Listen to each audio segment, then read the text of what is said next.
So அத்தை இன்றைக்கி நம்ம என்ன சமைக்கிறோம்? இன்றைக்கி என்ன சமைக்க போகிறோன்னா மாங்காய் பச்சடி செய்ய போகிறோம். ஆனால் மாங்காய் கிடையாது, மாங்காய்க்கு பதிலாக நம்ம வந்து இந்த குழத்துன்றது நம்ம ஊரில் குஷியத்துன்றது ஃப்ரெஞ்ச் பேர். இதுக்கு நம்ம ஊரில் வந்து சீமை சுரக்கான்னு சொல்லுவாங்க. இங்கிலீஷில் zucchini நிறைய பேருக்கு தெரிஞ்சிருக்கும். zucchiniன்றது ஒரு நல்ல வெஜிடபிள். ஸோ மாங்காய்க்கு பதிலான ஒரு அற்புதமான ரீப்ளேஸ்மெண்ட் இதுன்னு சொல்லலாம். இதை வச்சுட்டு அவங்க இன்றைக்கி மாங்காய் பச்சடி zucchiniயில் செய்ய போகிறாங்க. வாங்க எப்படி செய்கிறாங்கன்னு பார்க்கலாம். இப்போ அதுக்கு வேண்டிய பொருளை சொல்லிடலாம்பா. 2 சீமை சுரக்காய், 50 கிராம் வந்து சர்க்கரை, 50 கிராம் சர்க்கரை, எலுமிச்சம்பழம் வந்து 2 நல்லா ஜூஸாக இருந்தால் 1.5 போதும். அதனால் நான் 1.5 எடுத்துக்கிறேன். அது நல்லா ஜூஸாக இருக்கிறதுனால 1.5 எடுத்துக்கிறேன். கொஞ்சமாக மஞ்சத்தூள், தாளிக்கிறதுக்கு கொஞ்சம் கடுகு, கருவேப்பிலை, ஒரு துண்டு இஞ்சி, 1.5 காஞ்ச மிளகா. ஏன்னா ரொம்ப காரமாக இருக்கும், அதனால் நான் 1.5 போட்டுக்கணும். 1.5 காஞ்ச மிளகா. அவ்வளோதான்.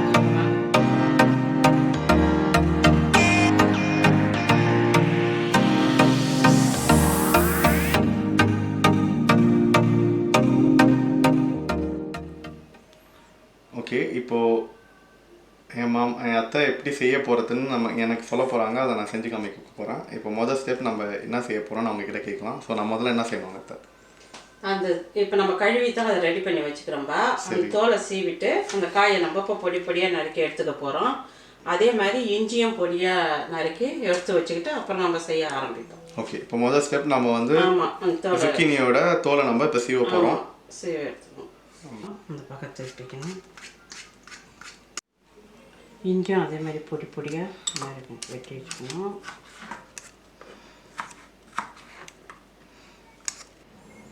ஓகே, இப்போ வந்து என்ன பண்ணோன்னா அந்த சீமை சுரக்காவை பாதியாக வெட்டி அதை நறுக்கி அதை இந்த மாதிரி பொடியாக நீட்டாக வட்ட வடிவில் வெட்டிட்டு அதை நீட்டாக இந்த மாதிரி பொடியாக வெட்டி வச்சுருக்கோம்.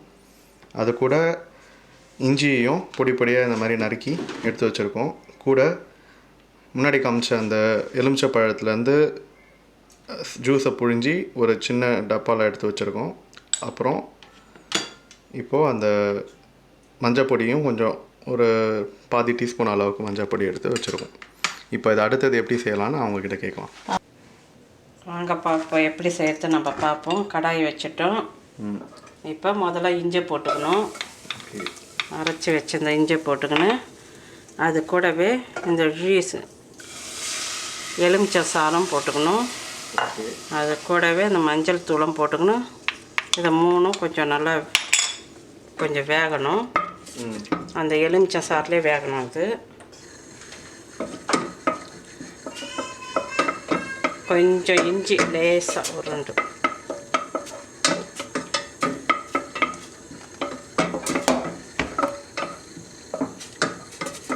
இந்த காய் வந்து கொஞ்சம் நம்ம ஊரில் அந்த சுரக்காய் தண்ணி விடுற மாதிரி கொஞ்சம் தண்ணி வரும். அதனால் நான் இதுக்கு தண்ணிலாம் தேவைப்படாது.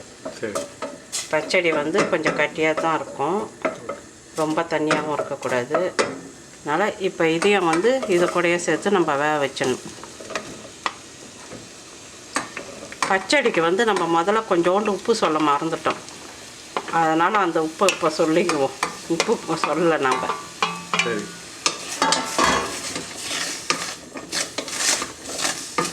கொஞ்சோண்டு ரொம்ப உப்பு போடக்கூடாது, லேசாக உப்பு போட்டால் தான் சர்க்கரை வந்து எடுக்கும்.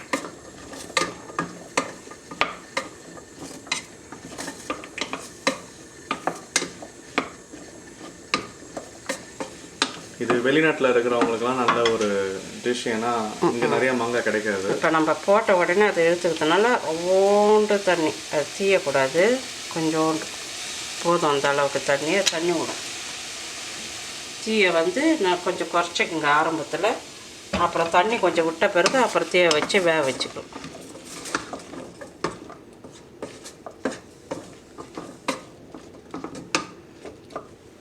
அதான் இது இப்போ ஒரு மூடி போட்டு அது வேகிற வரைக்கும் நல்லா காத்துன்னு இருக்கணும்.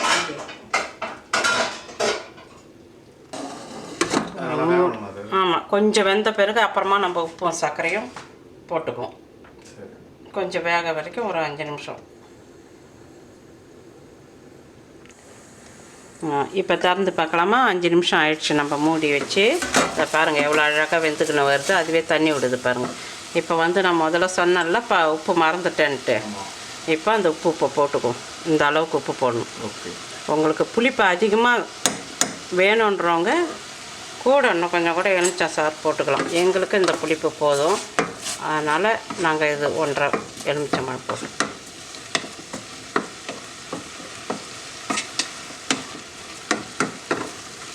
இன்னும் ஒரு 5 நிமிஷம் அப்படியே கொஞ்சம் மூடி வைப்போம். நல்லா வெந்துடும். வெந்துட்ட பிறகு அப்புறமா சர்க்கரையை போடுவோம் நம்ம. இப்போ மூடி வைப்போம் மறுபடியும். இன்னும் 5 நிமிஷம் ஆகிப்போச்சு. மறுபடியும் இப்போ திறந்து பார்ப்போம். சூப்பராக அழகாக வெந்துடுதா? இப்போ வந்து நம்ம வச்சிருக்கிற சர்க்கரையை போட்டுருவோம்ல. சர்க்கரையை போட்டு கிண்டி விடும்.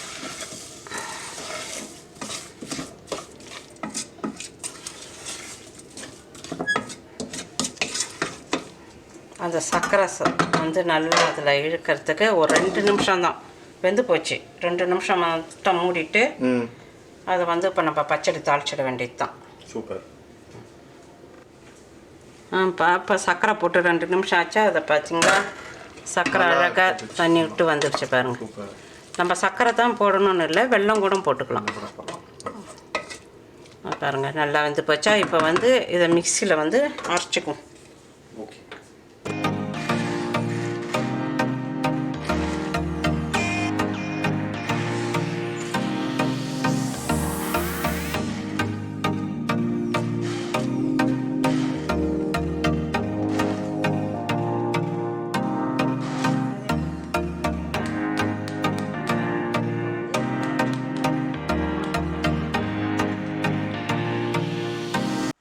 இப்போ இன்னொரு எண்ணெய் வச்சு தாளித்து ஊற்றிட்டோம்னா சரியாக போச்சுட்டோம். இப்போ தாளிக்க போகிறோம். கொஞ்சோண்டு எண்ணெய், கொஞ்சமாக எண்ணெய் போட்டு வச்சிருந்த கடுகு, உளுத்தம்பருப்பு,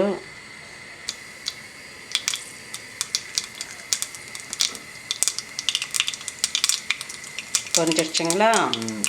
கடுகு வெடிக்குது. கடுகு நல்லா வெடிச்சு பொரிஞ்சு அடுப்பை குறைச்சிக்குவோம்.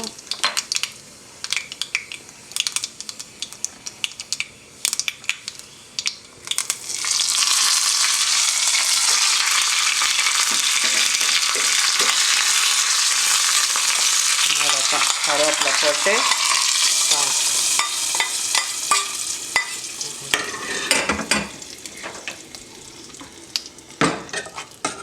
பாருங்க கலரும் அதுவும் எவ்வளோ அழகாக இருக்குது பாருங்கள். மாங்காய் பச்சடி ரெடி. இப்போது ரொம்ப சாப்பிட்டு பார்த்தா ரொம்ப அருமையாக மாங்காய் பச்சடியே தான் சொல்லுவாங்க. இந்த காயில் நம்ம செஞ்சதா உங்கள் வீட்டுக்கு விருந்தாடிலாம் வந்தாங்கன்னா நீங்கள் செஞ்சு கொடுத்தீங்கன்னா இது மாங்காய் பச்சடின்னு தான் சொல்லுவாங்க.